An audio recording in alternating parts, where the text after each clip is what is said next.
So, this time I will tell you about a horror story experienced by my school friend, Nada. She is a new kid at our school, and I first met her about 2 months ago. Nada, she is very cheerful. Her father was transferred to work here, in City C. So she had to change schools and enter a fairly well-known private high school in our area.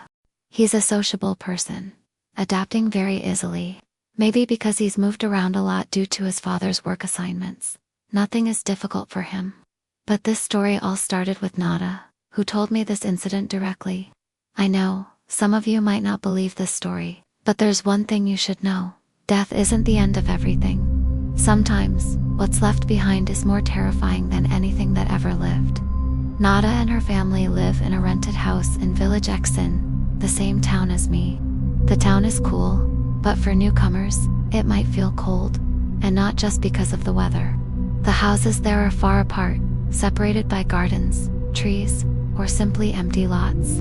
Yes, it still feels like a village, quite quiet, in my opinion. Next to Nada's house stood another rundown, seemingly abandoned house. The paint on the walls was peeling, the frames were rotting, and the windows were almost always tightly shut. Its occupants were Mrs. Oni's family, fellow tenants. But, oddly enough, even though they had lived there for so long, Nada admitted she had hardly ever really gotten to know them. They're introverted, Nada once said, quiet, never greeting, never seen mingling with the locals. But that wasn't what sent shivers down my spine.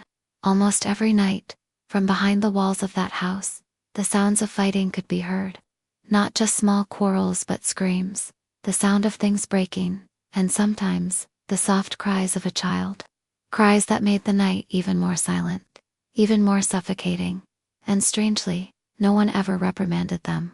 It was as if everyone was used to it, or perhaps they were simply pretending not to notice. Nada said she didn't think much of the sounds at first. Since the houses were close together, it was natural to hear sounds coming from inside. But as time went on, the sounds became clearer. It wasn't just arguments between husband and wife, but sometimes it sounded like more than two people shouting, or perhaps more than two voices crying simultaneously. He once tried to peek through the curtains of his bedroom window, which happened to face Mrs. Oni's house, but the house seemed to be completely empty. The lights were rarely on. There was never any morning activity like in other homes. There was no smell of cooking, no sound of the TV, not even the sound of someone sweeping the yard. Just night, the always noisy night. One afternoon, while Nada was taking out the trash, she accidentally met Mrs. Oni. The woman stood silently on her porch, her face expressionless, her eyes sunken, and her arms wrapped around her body as if she were cold. Even though the sun was still shining on the village, Nada managed to say hello. Hello, ma'am. But there was no response, just a blank stare. Then the woman turned and entered her house and closed the door slowly, so quietly that the hinges barely made a sound. Since that meeting, Nada began to feel that Mrs. Oni's house was more than just a problematic one. There was something there she couldn't explain, a kind of uneasy silence. It was as if the house was holding something, but she didn't know how to call for help. Over the following nights, Nada became increasingly sensitive to sounds coming from the house next door. One night, at exactly 2 a.m., she woke up to a sound, a knock. Not at her door, but on the wall. Slow, regular, like a rhythm. Then it stopped. He sat up in bed, straining his ears. Nothing. He was about to lie back down when the sound came again. This time it wasn't a knock, it was a child's voice. Whispering. Nada froze. The voice was very soft, barely audible, but it was clearly coming from Mrs. Oni's house. She stood slowly and opened the window blinds. The house was dark, as usual. There was no light coming from behind the windows. But for the first time, the usually tightly closed windows were now slightly ajar, and through the gaps in the curtains, gently moving in the breeze, Nada felt as if someone was watching her. The next morning, Nada tried to tell her mother about the sounds coming from Mrs. Ona's house, but her mother only nodded lightly, as if too tired to care. "They've been like that all along," he said. "It's normal." Nada wasn't satisfied. She started to find out more. She quietly asked the other neighbors. But oddly, everyone had the same attitude. reluctant to talk, as if the house and its inhabitants were an inappropriate topic. One neighbor even said quietly, almost whispering, "If possible, stay away from that house." That night, the sound of crying was heard again. But this time it was different. The crying seemed closer, as if it wasn't coming from next door, but from her own room. Nada immediately turned on the light. It was empty. She ran to her parents' room, pretending to be thirsty so she could sleep there. But before closing the door, she glanced down the hallway.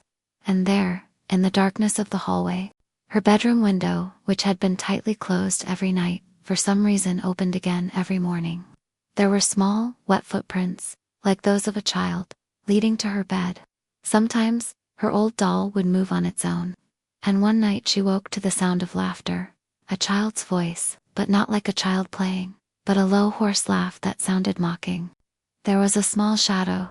A child stood still, his body half hidden behind the wall.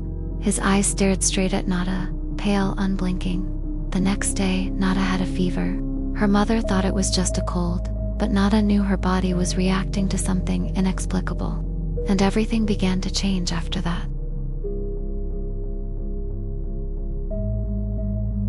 Yes, this time I'm even more curious about Nada's story. The atmosphere in the classroom was quiet, with only the sounds from outside growing fainter and fainter. Nada sat in the corner, staring blankly out the window, as if contemplating something heavy. Everything inside her was churning, as if there was something she couldn't express, something that had been haunting her thoughts ever since that night. She often woke in the middle of the night, her eyes wide open, her body cold, and the voices returned.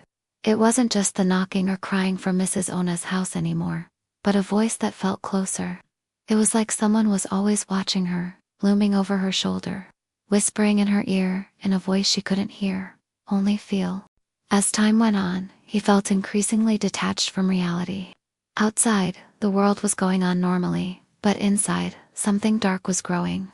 One night, after hearing a knock on his bedroom wall, he began to feel that he was no longer just a listener, but a part of it all. Just a few days later, Mrs. Oni's house began to change. Somehow, it felt closer to her. The window, which had always been tightly closed every night, was suddenly left open. It was as if something was inviting her, drawing her, calling to her. She felt as if she couldn't refuse, even though her heart was filled with suffocating fear. She knew something was waiting for her. One night, when he awoke to the sound of unexplained laughter, he realized it was too late. It was as if a hand was pulling him inward, into the darkness of the house. The cry of a child sounded distant, as if calling for help, but the voice came from within him, from within the house. He tried to run, tried to escape what had happened, but his steps felt heavy, as if his feet were sinking into the ground, unable to move. Then, he remembered the first night he had heard the whispering voice, the voice that had called to him. Now, the whispering voice was louder, clearer, as if coming from within his own body.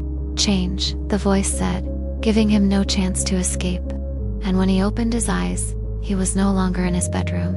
He was in a dark, unfamiliar room, with a damp smell and a piercing cold. It was as if something was surrounding him, something that had been waiting for him for a long time. He tried to scream, but no sound came out. All he could hear was a whisper in his head, growing louder and clearer. "It's your turn, now it's your turn."